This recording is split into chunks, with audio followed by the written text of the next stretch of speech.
गुरुदेव, महाशिवरात्रि का क्या महत्व है और घर में और मंदिर में पूजा की क्या विधि है, किस तरह से करना चाहिए?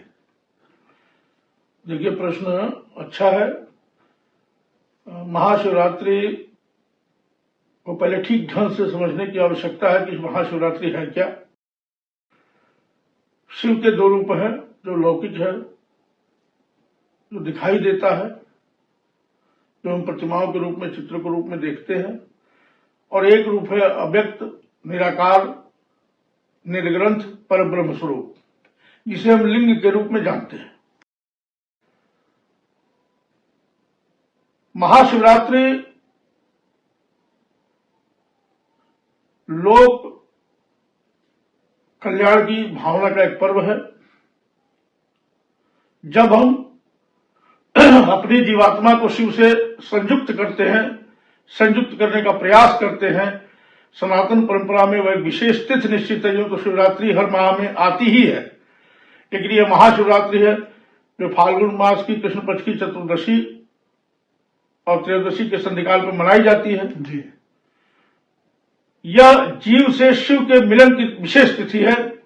लोक से हटकर, संसार से हटकर, जहां हमारा शरीर रहता है, जहां हमारा दिमाग रहता है, जहां हमारी मनोभावनाएं रहती है, उससे हटकर शिव में विलीन होने की, शिव में संयुक्त होने की जो विशेष अवस्था है, जो विशेष समय है, उसे ही शिवरात्रि कहते हैं। क्योंकि हमारे प्राचीन शास्त्रों में रात्र का अर्थ ज्ञान भी है जी। प्राचीन शास्त्रों में एक बात और कही गई, जैसे आप उपनिषद पढ़ेंगे, उपनिषदों में उल्लेख है कि रात्र का अर्थ दिन और रात दोनों को रात्र कहते हैं। इस प्रकार जिस समय हम अपना दिन और अपनी रात्रि शिवमय व्यतीत करें जी, वही शिवरात्रि है, और उसके लिए विशेष बना दिया गया है समय। इस काल में, इस समय में इसे करना है। आप देखें, ये बसंत का पर्व है, नवीन सृष्टि के उद्गम का पर्व है। महाशिवरात्रि के दिन ही भगवान शिव के शासन से, चूंकि भगवान शिव महेश्वर है, परमेश्वर है, परब्रह्म है, इनके आदेश से जगत नियंता ब्रह्मा ने मैथुनी सृष्टि का आविर्भाव किया था।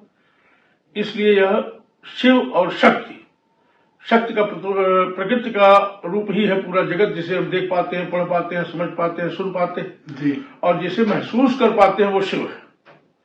तो शिव और शक्ति के सम्मिलन का यह विशेष पर्व है, विशेष तिथि है महाशिवरात्रि।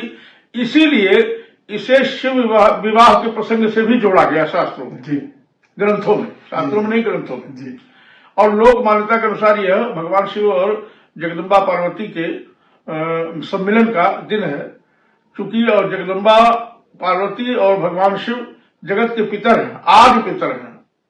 शक्ति और शिव के मिलन का यह विशेष पर्व ही महाशिवरात्रि के रूप में मनाया जाता है।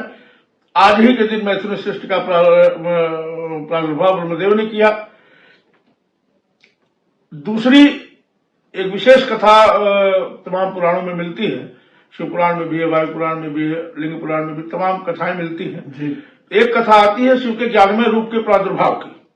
उसमें कथा आप सभी परिचित हो गए, सनातन धर्मावलंबी है, कि एक ब्रह्मा और विष्णु में एक विवाद हुआ, जिसमें स्वयं को श्रेष्ठ साबित करने की एक होड़ लगी दोनों देवताओं में, और बीचों बीच उनके एक बृहद ज्योति स्वरूप का प्रादुर्भाव हुआ, और उससे वाणी हुई कि जो इसके आदि और अंत का पता लगा लेगा पहले, वही प्रथम देवता माना जाएगा, बड़ा देवता माना जाएगा।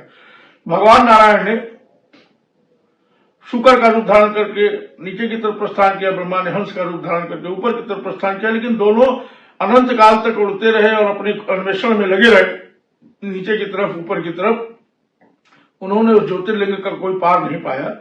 तब उन्होंने प्रार्थना की और भगवान सदाशिव अपने साकार रूप में विग्रह में प्रकट हुए, और उन्होंने बताया कि यह सारा सृष्टि जो है, सारा जगत जो है, मेरा ही लीला विलास है। इस प्रकार उस विवाद का अंत हुआ। इस पर्व से इस घटना को ही जोड़ा जाता है कि आज ही के दिन ज्योतिर्लिंग के रूप में भगवान शिव का प्रादुर्भाव हुआ। जी। और 200 पापों को नष्ट करने का बसंत का अवसर रहता है। देखिए सब नवीन सृष्टि उत्पन्न होती रहती है। जो पत्ते शीतकाल के आतप में मार खाए रहते हैं वो सब अपने नए कलेवर में दिखाई देते हैं। लाल लाल कोपले, पीले सरसों के खेत, ये सब एक प्रकृति का उल्लास है, एक खुशी है, एक नवीनता का बोधक है ये बसंत पर्व। और इसी के संधिकाल में आता है ये महाशिवरात्रि का पर्व। तो समस्त अपनी उत्तेजना को छोड़कर, अपने दाहकता को छोड़ करके सूर्यदेव भी मंथर गति से तपते हैं इस समय जी। और प्रचंड तेज को भी जो प्रकृति के अनुकूल बना ले, समस्त मनुष्य अपने समस्त तापों को अपने अनुकूलता में परिवर्तित कर ले, इसी का संदेश देता है यह महाशिवरात्रि पर्व। रुद्रों का, अष्टमूर्ति शिव का, ज्योतिर्लिंगों का ये पूजन का विशेष महत्व है इसमें, क्योंकि हमको अपने दोषों, पापों, तापों का शमन करके एक नवीन कलेवर अपनी आत्मा को देना है, अपने मन को देना है, अपने शरीर को देना है। इसलिए शिवरात्रि पर्व मनाया जाता है। अब रही बात घर और मंदिर में पूजा की जी, तो देखें अगर आपके घर में शिवलिंग स्थापित है, आप अपने पूजा घर में छोटा शिवलिंग रखे हो, बड़ा रखे हो, स्फटिक लिंग रखे हो, पाषाण लिंग रखे हो, सोने चांदी का लिंग रखे हो, तो निश्चित रूप से आपको चारों प्रहर की रात्रिकालीन पूजा अपने घर में अवश्य करनी चाहिए। कुल मिलाकर पूजा के अवसान तक 5 बार की पूजा हो जाती है। और आप देखें भगवान शिव के शिवलिंग जहां भी है वो जल तत्व की निकटता के बोधक हैं।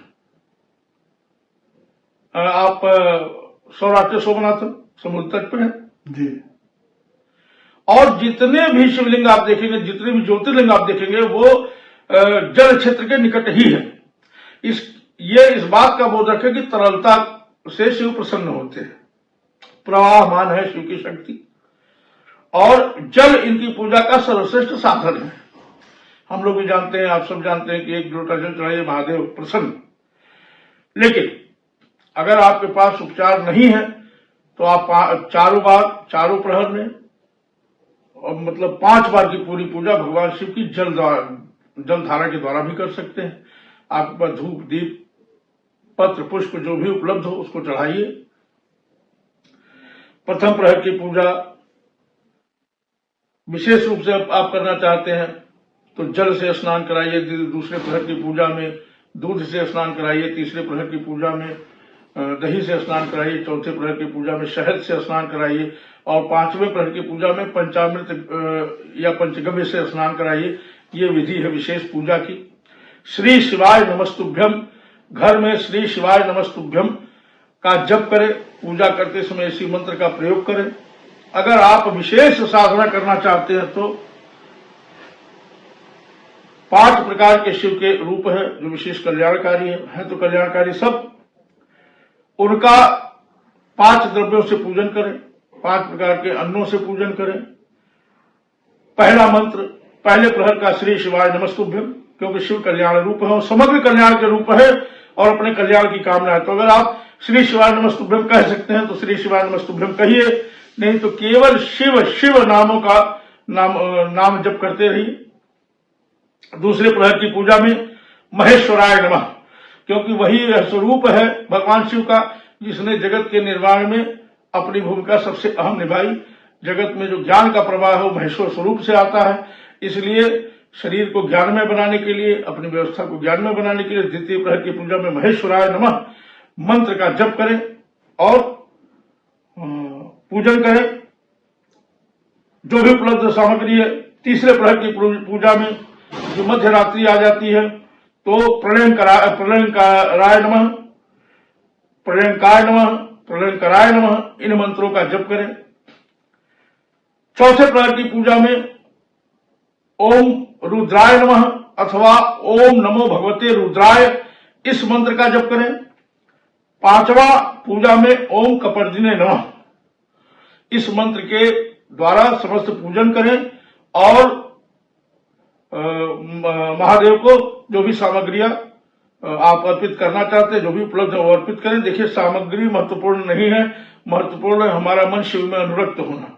इसलिए सामग्रियों की चिंता न करें, जो भी उपलब्ध है घर में पूजा करें। अगर आपके घर में शिवलिंग नहीं है तो पार्थिव लिंग का पूजन करके, और आप चारों प्रहर का पूजा उस पर कर सकते हैं, तब विसर्जन करें।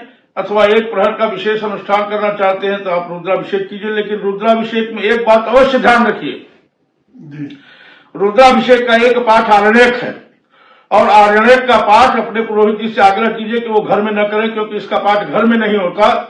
इसका पाठ अरण्य माने निर्जन वन अथवा शमशान में ही होता है, तो इसका घर पर पाठ न कराएं। रुद्राभिषेक करते समय इस बात का विशेष ध्यान रखें। वैसे घरों में अभिषेक करने के लिए सर्वोत्तम रुद्र सूक्त है। रुद्र सूक्त से ही आप 11 बार, 21 बार, 101 बार हवन करें। 16 मंत्रों का रुद्र सूक्त अति आसान है। अगर आप संस्कृत के थोड़े भी जानकार हैं तो आप स्वयं पढ़ सकते हैं, अथवा अपने पुरोहित जी पंडित जी से आग्रह करें कि रुद्र सूक्तों से ही घर में अभिषेक कराएं। ये हुई घर की विधि। मंदिर में अगर आपको पूजा करनी है तो आप सात्विक और राजसिक दोनों विधियों से कर सकते हैं। तामसिक विधि गृहस्थों के लिए, संसारियों के लिए निषिद्ध है। वो सन्यासियों, विशिष्ट सन्यासियों की चीज है, वो घोर परंपरा की चीज है, इसलिए उस पर प्रकाश नहीं डालूंगा। आप दिन की पूजा सात्विक विधि से करें। मंदिर में भगवान शिव को सात्विक चीजों का, प्राकृतिक चीजों का, जो भी प्राकृतिक चीजों की सामग्री है उसको चढ़ाए, वो अर्पित करें और भगवान शिव की आराधना करें। रात्रि काल में राजसिक रूप से भगवान शिव का पूजन अर्चन अभिषेक करें। राजसिक चीजों का मतलब आप सभी पढ़े लिखे लोग जानते होंगे, जो विशिष्ट सामग्रियां हैं उसमें इत्र भी चाहिए, उसमें सुगंधित तेल भी चाहिए, उसमें सोने चांदी का हार भी चाहिए, मोतियों का हार, जो भी आप अर्पित करना चाहें, जो राजोचित सामग्री है वो अर्पित कर सकते हैं। इस प्रकार से अगर आप भगवान शिव की पूजा करते हैं शिवरात्रि के दिन तो निश्चित रूप से भगवान शिव की कृपा आपको प्राप्त होगी। आप कुछ भी नहीं कर सकते हैं तो रात्रि जागरण अवश्य करें, श्री शिवाय नमस्तुभ्यम का जप करें और भगवान शिव और मां जगदम्बा की अभ्यर्थना करें। एक बात बहुत महत्वपूर्ण और ध्यान देने की है कि जब भी आप रात्रिकालीन पूजा करें तो एकादश रुद्रों का नाम लेकर के, कपाली इत्यादि एकादश रुद्र हैं जिनका नाम लेकर एक एक बिल्वपत्र भगवान शिव को पृथक पृथक अर्पित करें, और मध्य रात्रि के बाद जो जप करें वो श्री सांब सदा शिवाय नमः, क्योंकि ऐसी मान्यता है कि मध्य रात्रि में भगवान शिव और देवी एक दूसरे के अनुरक्त हो जाते हैं, एक दूसरे के समीप हो जाते हैं, एकाकार हो जाते हैं और अर्धनारीश्वर का रूप धारण कर लेते हैं एक दूसरे में संयुक्त होकर।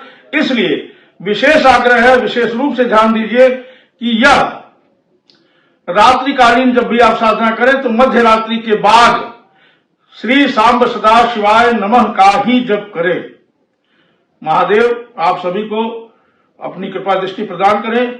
सभी सनातन धर्मावलंबियों को शिव शक्ति के इस महान पर्व की, संयुक्त शक्ति के इस महान पर्व की हार्दिक शुभकामनाएं।